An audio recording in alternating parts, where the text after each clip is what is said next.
2018 में भी core commander ने राब्ता किया था, तो आम तौर पे तो आपके गंडापुर साहब कोर कमांडर के पास जाते थे पूरी काबीना को लेकर, आप क्यों नहीं गए?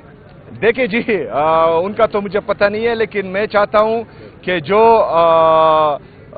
सूबे के चीफ एग्जीक्यूटिव हैं, जो पाकिस्तान के प्राइम मिनिस्टर है, तो उनकी तौकीर जमहूरियत में बहाल रहनी चाहिए और ये लोग जो हैं उनके दफातर में आने चाहिए, डिग्गी में चुप कर नहीं जाने चाहिए।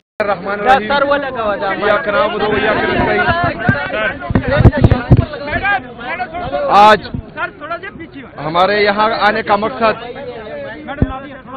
अपनी मुअज़्ज़ज़ अदलिया को, अपने काबिल एहतराम जजेस को ये पैगाम देना था कि पाकिस्तान में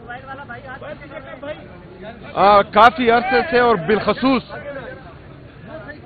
9 अप्रैल 2022 से जिस तरह अदलिया को यरगमाल किया गया है और हमारी अदलिया इंसाफ नहीं कर पा रही, तो आज हम ये पैगाम देते हैं कि हम आईन और कानून की बालादस्ती के लिए, पाकिस्तान में इंसाफ की फराहमी के लिए हम उन तमाम जजेस के साथ चट्टान की तरह खड़े हैं जो इंसाफ करना चाह रहे हैं।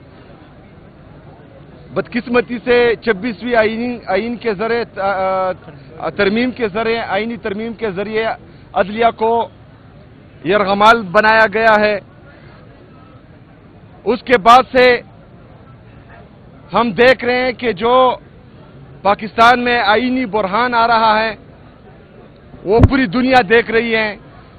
जजेस के अहकामात हवा में उड़ा दिए जा रहे हैं, जजेस अहकामात दे रहे हैं और एक सुपरडेंट जेल का या एक छोटा हवलदार भी वो अहकामात नहीं मान रहा, जिससे हमारी मुअज़्ज़ज़ अदलिया की बेतौकीरी हो रही है। तो हम चाह रहे हैं कि हमारे जजेस अगर फर्ज करें वो ये समझते हैं कि उनके इंसाफ में किसी की तरफ से खलल आ रहा है, तो हमारे जितने भी वकला हैं, हमारे पाकिस्तान के गैरतमंद अवाम उनके लिए बाहर भी निकलेंगे और उनके साथ जो हैं वो चट्टान की तरह खड़े भी हैं। तो हमें बताया जाए ताकि आईन और कानून की बालादस्ती के लिए हम अपना लायामल दे सकें। अभी हमारे लीडर, हमारे कायद जनाब इमरान खान साहब के केसेस नहीं लगाए जा रहे हैं,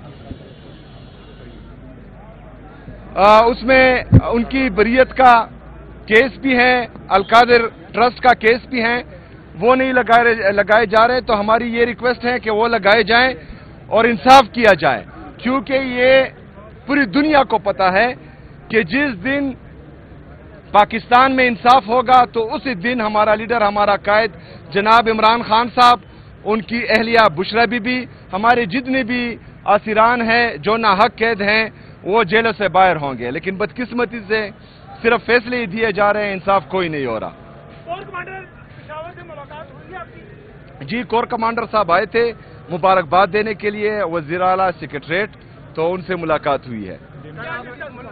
जी देखिए जी, वो मुबारकबाद के लिए आए थे, कोई ऑफिशियल नहीं आए थे, तो अनऑफिशियली गुफ्तगू हुई है और हमारा मौक़िफ़ वही है जो हम बाहर कह रहे हैं, वो जो है अंदर भी वही मौक़िफ़ है। नवंबर में एहतजाज कर रहे हैं, एहतजाज के लिए आ रहे हैं नवंबर में, 26 नवंबर को। जी, एहतजाज तो हमारे सूबाई सदर यहाँ पर KPK के हैं, जुनैद अकबर साहब, वो हैं, पार्टी की तंजीम है। तो इमरान खान साहब की तरफ से जो भी हिदायत आएगी तो उस पर मन और अन अमल किया जाएगा इंशाअल्लाह।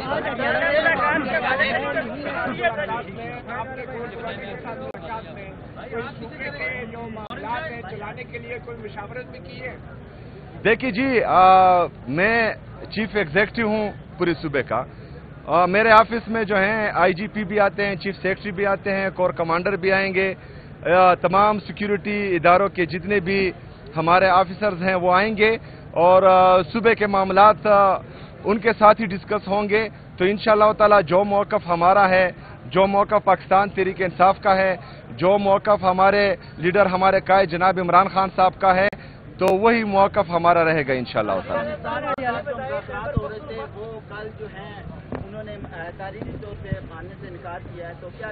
देखिए जी, जब دوحہ میں وہ مذاکرات ہو رہے تھے اور میری اسمبلی کی سپیچ ہے، آپ اٹھا کر دیکھ لیں.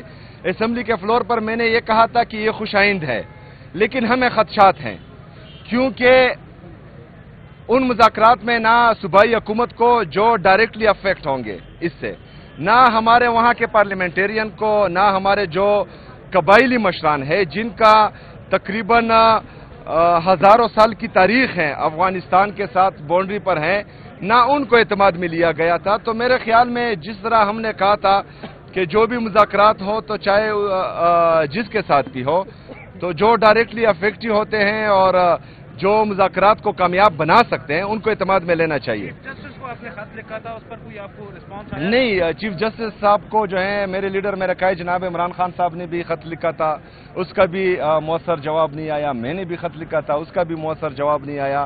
تو ہم تو یہی چاہ رہے ہیں، یہاں آنے کا مقصد یہی ہے کہ ہمیں بتایا جائے کہ پاکستان میں آئین اور قانون کی بالادستی چلے گی یا ڈنڈا چلے گا، تاکہ ہم جو ہیں پھر اپنا لائے عمل دے سکیں. جی، میرا نام لکھا گیا ہے آج کی ملاقات کے لیے، تو انشاءاللہ کوشش ضرور کروں گا. اگر ملاقات نہیں ہونے دی تو انشاءاللہ تعالی پھر جو کنٹیمپٹ آف کورٹ ہم نے فائل کیا ہوا ہے، آج میرے خیال میں ہو چکا ہوگا، وکلاء آئے تھے، تو اس کا انتظار کریں گے پھر.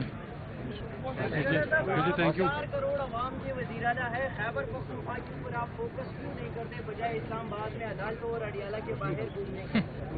دیکھیے جی، ہم نے فوکس کیا تھا 2013 سے لے کر 2022 تک جب رجیم چینج آپریشن ہوا، لیکن جب تک پاکستان میں آئین اور قانون کی بالادستی نہیں ہوگی تب تک اگر ہم یہاں دودھ کی نہریں بھی بہا دیں تو کوئی فائدہ نہیں ہے. آج ایک دفعہ پھر میرے صوبے میں جو ہے دہشت گردی لائی گئی ہے، خود ساختہ دہشت گردی ہے ہم سمجھتے ہیں، ہم سے پوچھے بغیر جو ہیں ان کو دوبارہ آباد کیا گیا تھا. تو پھر جو ہے یہ چلتا رہے گا.